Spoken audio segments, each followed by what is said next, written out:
তো 4 নম্বরে তোমাদের আছে রাজশাহী বোর্ড 2025। 4 নম্বরে কি আছে? রাজশাহী বোর্ড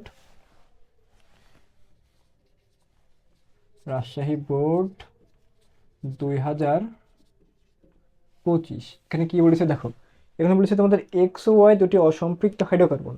কি কি দেওয়া আছে? এক্স ও ওয়াই দুটি অসম্পৃক্ত হাইড্রোকার্বন যাদের আণবিক ভর 28 এবং 26। তাদের আণবিক ভর কি 28 এবং 26, আচ্ছা এতটুকু তোমাদের উদ্দীপকে দেওয়া আছে। এখন দেখো গ নম্বরে বলেছে যে এক্স যৌগ থেকে কিভাবে রেকটিফাইড স্পিড পাওয়া যায়। এক্স যৌগ থেকে কিভাবে রেকটিফাইড স্পিড পাওয়া যায়, তাহলে প্রথমে জানা লাগবে না যে এক্স যৌগটা আসলে কি। এখানে বলছে এক্স একটি যৌগ যার আণবিক ভর হলো 28 এবং এটি কি অসম্পৃক্ত হাইড্রোকার্বন, মানে সম্পৃক্ত না। তাহলে অসম্পৃক্ত মানে কি আমরা জানি কি? অসম্পৃক্ত মানে অ্যালকিন আর অ্যালকাইন, অর্থাৎ কার্বন কার্বন ডাবল বন্ড আর কার্বন কার্বন ট্রিপল বন্ড, এই দুইটার একটা যে কোনো একটা তো হবে, তাই না? অ্যালকেন তো হওয়ার সম্ভাবনা নেই যেহেতু অসম্পৃক্ত। এখন দেখো এর আণবিক ভর কত? 28। আমরা জানি কি কার্বনের আণবিক ভর কত? কার্বনের আণবিক ভর হলো 12 বা 12 এবং হাইড্রোজেনের আণবিক ভর কত? 1। হাইড্রোজেন আণবিক ভর কত? 1। এখন দেখো বানাতে হবে হলো 28। তাহলে কার্বন কয়বার যায়? ধরো কার্বন 2বার যদি নিই, একটা কার্বন যদি 2বার নিই তাহলে কত আসবে? 12 দুগুণে 24। আর হাইড্রোজেন কয়টা লাগবে তাহলে? কয়টা লাগবে? 4টা। তাহলে এই তো হয়ে গেছে। তাহলে 12, তাহলে কয়টা আসবে দেখো? 28 হয় কিনা দেখো। কার্বন যদি 2টা নিই, কার্বন যদি 2টা নিই তাহলে কি হয়? কার্বন 2টা নিলে এখানে কত? এটা আণবিক ভর কত আসে দেখো? 12 গুণ 2 যোগ 1 গুণ 4, তাহলে 12 দুগুণে 24 যোগ 4, তাহলে কত? 28, 28। তাহলে মিলিয়েছে। তাহলে এটা কি? C2H4। এখন বলো C2H4 এর এটাকে, এটার নাম কি? C2H4 এটা কি? C2H4। তাহলে কি হবে এখানে? CH2 ডাবল বন্ড CH2, এর নাম কি? ইথিন না? এর নাম কি? ইথিন কি না তাই বলো? এর নাম ইথিন না? এই যে H2C ডাবল বন্ড CH2 মানে কার্বন 2টা হাইড্রোজেন 4টা, তাহলে এর নাম কি? ইথিন। তাহলে এক্সটা কি সেটা বুঝতে আমরা, এক্স তাহলে কি আছে? এক্স তোমাদের দেওয়া হলো ইথিন, তাই তো? ইথিন দেওয়া আছে এক্স। এবার বলেছে যে ইথিন থেকে মানে এই এক্স যৌগ থেকে কিভাবে রেকটিফাইড স্পিড পাওয়া যায়। এখন বলো রেকটিফাইড স্পিডটা কি? ইথানলের 96% জলীয় দ্রবণকে রেকটিফাইড স্পিড বলে। রেকটিফাইড স্পিড কাকে বলে? ইথানল এর 96% জলীয় দ্রবণকে কি বলে? রেকটিফাইড স্পিড বলে। এটা বিভিন্ন হয়েছে তোমাদের হোমিওপ্যাথি ওষুধে ব্যবহার করা হয়। তাহলে দেখো, তাহলে আমাদের লাগবে কি? ইথিন থেকে বা অ্যালকিন থেকে অ্যালকোহলে যাওয়া লাগবে। কিসে যাওয়া লাগবে? অ্যালকিন থেকে অ্যালকোহলে যাওয়া লাগবে, তাই তো? বিষয়টা তো তাই দাঁড়ালো। দেখো তাহলে আমাদের যাওয়া লাগবে কি? অ্যালকিন থেকে, অ্যালকিন থেকে অ্যালকিন থেকে যাওয়া লাগবে কিসে? অ্যালকোহলে, অ্যালকোহলে যাওয়া লাগবে। এখন দেখো অ্যালকিন থেকে অ্যালকোহলে যেতে গেলে আমাদের নিয়ম কি? আমরা কোন নিয়মে যেতে পারি বলো? অ্যালকিন থেকে যে অ্যালকোহলে যাব, কিভাবে যাব? এর বিক্রিয়াটি কি? আমরা যদি ইথিনের সাথে CH2 ডাবল বন্ড CH2, এর নাম কি? ইথিন। ইথিনের সাথে যদি পানি যুক্ত করি, কি পানি যুক্ত করি? H2O, এবং ফসফরিক অ্যাসিডের সহায়তায়, কার সহায়তায়? ফসফরিক অ্যাসিডের সহায়তায়, অর্থাৎ প্রভাবক রূপে H3PO4, ফসফরিক অ্যাসিডের প্রভাবক রূপে এবং উচ্চ তাপ এবং উচ্চ চাপ, এবং কি উচ্চ তাপ আর উচ্চ চাপে, উচ্চ তাপ আর উচ্চ চাপে, উচ্চ তাপে এবং উচ্চ চাপে যদি বিক্রিয়া করানো হয় তাহলে এখানে কি উৎপন্ন হয় দেখো? হাইড্রোজেন কয়টা আছে? 2টা। অক্সিজেন আছে 1টা। তাহলে কি উৎপন্ন হয় দেখো? কার্বন আছে 2টা, হাইড্রোজেন এখানে উৎপন্ন হবে তোমার CH3। এখানে হাইড্রোজেনের কাছে কয়টা? 2টা না? একটা হাইড্রোজেন যাবে এর সাথে, একটা হাইড্রোজেন যাবে কোথায়? এখানে হাইড্রোজেন আছে 2টা, এই যে হাইড্রোজেন প্লাস আরেকটা হাইড্রোজেন প্লাস অক্সিজেন, এইভাবে তো আসে 2টা হাইড্রোজেন। একটা হাইড্রোজেন যাবে এখানে, আর বাকি যে OH আছে তারা যুক্ত হবে কোথায়? এখানে। তাহলে কি হবে দেখো? এখানে হবে CH2 bond, sorry CH3 bond CH2 OH। দেখো তাহলে কি অ্যালকোহল পেলাম? অ্যালকোহলের গাঠনিক সংকেত কি? OH না? মানে কার্যকরী মূলক কি? OH না? তাহলে কি এখানে অ্যালকোহল পেলাম? তাহলে এটার নাম কি বলো? CH3 bond CH2OH। কার্বন করেছে 2টা, কার্বন 2টা থাকলে কি না হয়? এখানে ইথ জাতীয় কিছু একটা হবে। তাহলে ইথ দিয়ে এবং অ্যালকোহলের নামের শেষে কি যুক্ত হয়? নল যুক্ত হয়। তাহলে ইথ যোগ আনল, তাহলে ইথানল। এটা কি পেলাম? ইথানল।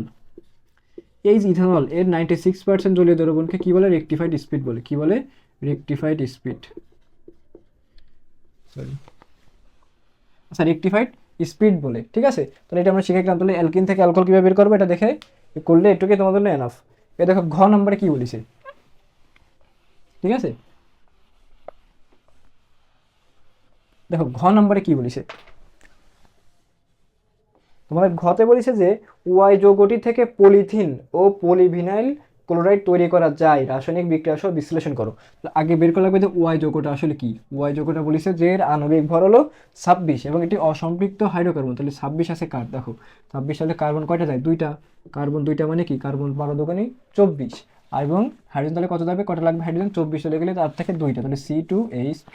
তাহলে এটা গাঠনিক সংখ্যা কীভাবে আসে দেখো, C2H2, এই যে C2H2, তাহলে এখানে আছে একটা হাইড্রোজেন, এখানে একটা আছে হাইড্রোজেন, কার্বনের হাত কয়টা, 4টা, তাহলে এদিকে চলে যাবে 3টা, একটা 4টে পূর্ণ, তাহলে কি হবে CH ট্রিপল বন্ড CH। এর নাম কি, আমরা কি জানি নাম, ইথাইন। এর নাম কি, ইথাইন বলেছে। তাহলে ইথাইন থেকে, ঠিক আছে, ইথাইন থেকে আমরা পলিথিন এবং পলিভিনাইল ক্লোরাইড উৎপন্ন করা যাবে, সেটা বিক্রিয়া বিশ্লেষণ করে। এখন দেখো আমরা যে বইতে শিখেছি বেসিক ক্লাসে যে আমাদের পলিমারকরণ বিক্রিয়া কার হয়, অ্যালকিনের হয় না। তো এটা কিন্তু কি ইথাইন কি অ্যালকাইন না। তো অ্যালকাইন থেকে আমরা জানি যে পলিমারকরণ বিক্রিয়া হলো অ্যালকিনে, অ্যালকাইন থেকে তো হয় না। তাহলে আমাদের প্রথমে অ্যালকাইন থেকে আমাদের আগে যাওয়া লাগবে হলো অ্যালকিনে, ঠিক আছে, ইথাইন থেকে অথবা ইথিনে যাওয়া লাগবে প্রথমে। ওই ইথিন থেকে তারপরে আমাদের পলিমারকরণ বিক্রিয়া যেতে হবে, তারপরে আমরা বিক্রিয়া দেখাতে পারবো। তাহলে প্রথমে আমাদের কী করা লাগবে, ইথাইন থেকে আমাদের অ্যালকিনে যাওয়া লাগবে, তাই তো, অ্যালকাইন থেকে অ্যালকিনে যাওয়া লাগবে। তাহলে অ্যালকাইন থেকে অ্যালকিনে যেতে হয় কীভাবে বলো, এই নিয়মটা কি, প্রথমে কি করবো আমরা, অ্যালকাইন থেকে অ্যালকাইন অ্যালকাইন থেকে যাবো আমরা কিসে, অ্যালকিনে, অ্যালকিন থেকে তারপর যাবো আমরা পলিমারকরণ বিক্রিয়ায়, পলিমার, ঠিক আছে। তাহলে ম্যাপটা কি বুঝছো, রোড ম্যাপ কীভাবে হবে, প্রথমে অ্যালকাইন থেকে অ্যালকিন তারপরে পলিমার।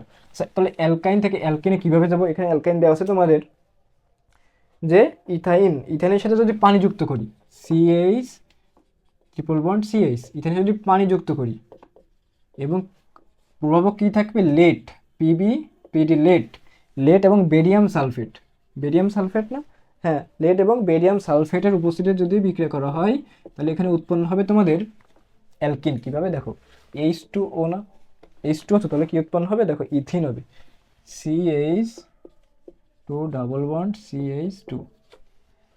এখানে হাইড্রোজেন কয়টা আছে, দুইটা, তাহলে এখানে হাইড্রোজেন দুইটা, তিনটা, চারটা, দুইটা, তিনটা, চারটা, দেখো একটা, দুইটা, তিনটা, চারটা হাইড্রোজেন আছে না, টোটাল 4টা হাইড্রোজেন এখানে হয়ে গেল। এর নাম কি পেলাম, ইথিন। কি থেকে কি পেলাম, ইথাইন থেকে, ইথাইন থেকে ইথিন পেলাম। এখন দেখো ইথিন থেকে আমরা কি করব, প্রথমে কি বলেছি, এখান থেকে আমাদের পলিথিন, আচ্ছা প্রথমে কি পলিথিন প্রস্তুতি, তাহলে কি করবো প্রথমে আমরা পলিথিন প্রস্তুতি, পলিথিন প্রস্তুতি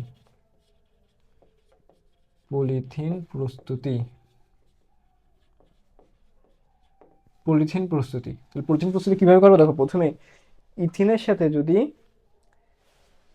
আচ্ছা কিভাবে করি, এটা হলো মূল যে পলিমার, n সংখ্যক ethene CH2 double bond CH2, এই ইথিনকে যদি আমরা, ইথিনের সাথে যদি 1000 অ্যাটমস্ফিয়ার চাপে 200 ডিগ্রি সেলসিয়াস তাপমাত্রা, হ্যাঁ কত, 1000 বায়ুমণ্ডলীয় চাপে, 1000 বায়ুমণ্ডলীয় চাপে 200 ডিগ্রি সেলসিয়াস তাপমাত্রায় এবং সামান্য পরিমাণ অক্সিজেনের উপস্থিতিতে যদি বিক্রিয়া করা হয়, তাহলে কী হবে, এখানে তাহলে ইথিন থেকে পলিইথিলিন বা পলিথিন উৎপন্ন হবে, ইথিন থেকে পলিইথিলিন বা পলিথিন উৎপন্ন হবে। কীভাবে দেখো, বন্ড ভেঙে যাবে, বেসিক ক্লাসে ভালোভাবে শিখাইছি, CH2 বন্ড, এখানে একটা N আসবে, এর নাম কি পলিথিন, এর নাম কি পলিথিন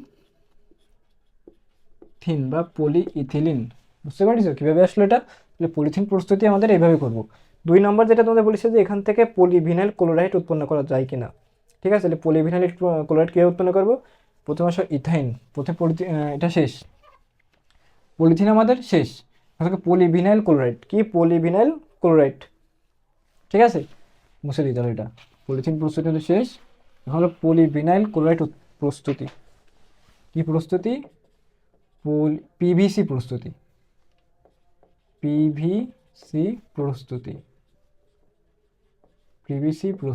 এটা কিভাবে করবো দেখো, প্রথম ইথাইন আছে CH ট্রিপল বন্ড CH, এই ইথাইনের সাথে যদি আমরা হাইড্রোজেন HCl যুক্ত করি এবং প্রভাবক কি থাকবে, এখানে প্রভাবক থাকবে হলো তোমার 250 ডিগ্রি সেলসিয়াস তাপমাত্রা, 250 ডিগ্রি সেলসিয়াস তাপমাত্রা এবং থাকবে হলো তোমাদের HgCl2 এর উপস্থিতি যদি বিক্রিয়া করানো হয় তাহলে এখানে কি উৎপন্ন হয় দেখো, এখানে CH2 double bond CHCl vinyl chloride, CH2 double bond CHCl, দেখো হাইড্রোজেন একটা HCl আছে না, তাহলে এখানে হাইড্রোজেনটা যুক্ত হবে কোথায়, এখানে যে, তাহলে CH2 হয়ে গেল, একটা CH থাকলো, CH, এর নাম কি ভিনাইল ক্লোরাইড, এর নাম কি ভিনাইল, এর নাম কি ভিনাইল ক্লোরাইড, ক্লোরাইড, এটা তোমাদের বইতে সুন্দর করে দেওয়া আছে ভিনাইল ক্লোরাইড। এই ভিনাইল ক্লোরাইড থেকে এখন আমরা করবো হলো পলিভিনাইল ক্লোরাইড, অর্থাৎ পলি মানে কি পলিমারকরণ করব, এটা হলো মনোমার, এটা দিয়ে এবার পলিমারকরণ করবো। তাহলে এটা কিভাবে করে দেখো,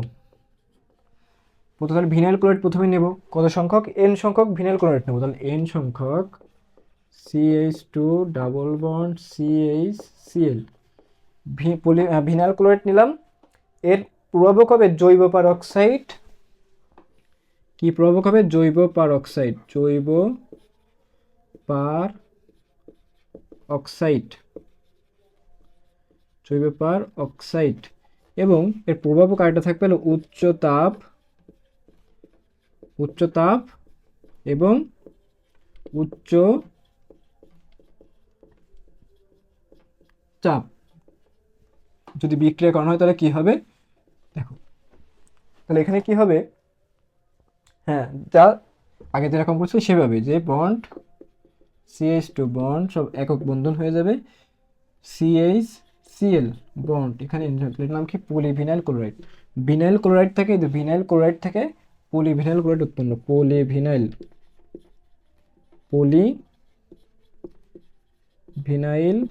ক্লোরাইড উৎপন্ন, ক্লোরাইড, ঠিক আছে। তাহলে কি বের করতে বলেছে যে আমাদের ঘ নম্বরে বলেছিল যে পলিভিনাইল ক্লোরাইড উৎপন্ন করে দেখাও, তাহলে আমরা প্রথমে পলিথিন প্রস্তুতি করে দেখাইছি, আর পরে PVC প্রস্তুতি করেও দেখাইছি। রাজশাহী বোর্ড 2025 এখানেই শেষ। এখন 5 নম্বরে দেখো কি আছে, চট্টগ্রাম বোর্ড 2025, 5 নম্বর তোমাদের চট্টগ্রাম বোর্ড 2025।